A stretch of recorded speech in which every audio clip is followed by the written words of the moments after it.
आज की कहानी है संगति का असर। एक बार एक राजा शिकार के उद्देश्य से अपने काफिले के साथ किसी जंगल से गुजर रहा था। दूर दूर तक शिकार नजर नहीं आ रहा था।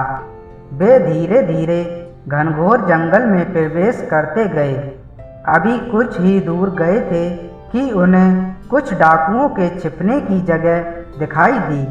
जैसे ही वे उसके पास पहुँचे कि पास के पेड़ पर बैठा तोता बोल पड़ा, पकड़ो पकड़ो, एक राजा आ रहा है। इसके पास बहुत सारा सामान है, लूटो लूटो, जल्दी आओ जल्दी आओ। तोते की आवाज़ सुनकर सभी डाकू राजा की ओर दौड़ पड़े। डाकुओं को अपनी ओर आते देखकर राजा और उसके सैनिक दौड़कर भाग खड़े हुए। भागते भागते कोसों दूर निकल गए। सामने एक बड़ा सा पेड़ दिखाई दिया।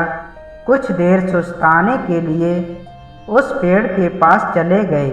जैसे ही पेड़ के पास पहुँचे कि उस पेड़ पर बैठा तोता बोल पड़ा, आओ राजन, हमारे साधु महात्मा की कुटी में आपका स्वागत है।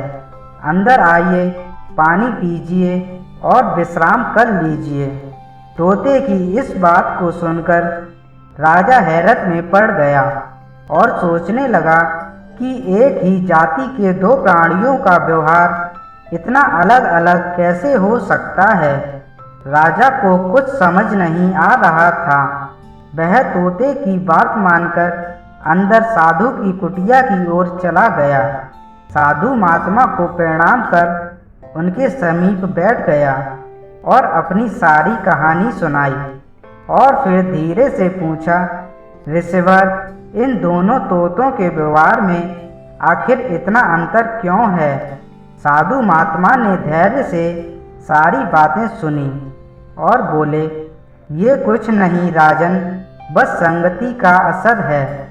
डाकुओं के साथ रहकर तोता भी डाकुओं की तरह व्यवहार करने लगा है और उनकी ही भाषा बोलने लगा है।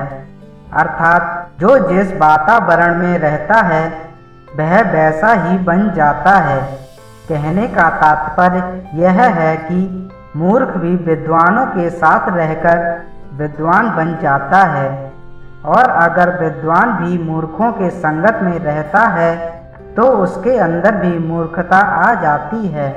इसलिए हमें संगति सोच समझकर करनी चाहिए। धन्यवाद दोस्तों। अगर ये कहानी आपको अच्छी लगी हो तो लाइक कमेंट करें। अगर नए हैं तो चैनल को सब्सक्राइब करें।